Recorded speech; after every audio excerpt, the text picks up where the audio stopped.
မော်ကအဲ့ဖော်ကီလင်ကိုတိတ်ကျော်ကြိုက်တာအမြောက်ကင်းကနေပြီးအော်ကာကိုကြည့်ရတဲ့ feeling ကဘောက်ကနေမှမတော်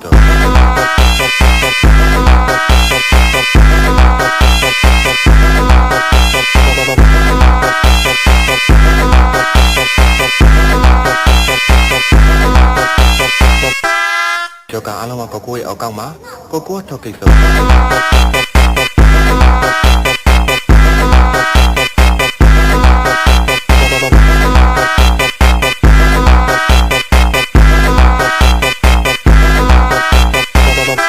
Esse é o DJ ETF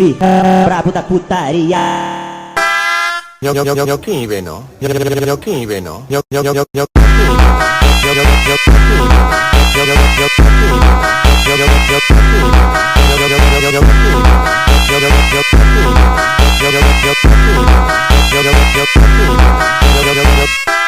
မော်ကအဲ့ဖော်ကီလင်ကိုတိတ်ကျော်ကြိုက်တာအမြောက်ကင်းကနေပြီးအော်ကာကိုကြည့်ရတဲ့ feeling ကဘောက်ကနေမှမတော်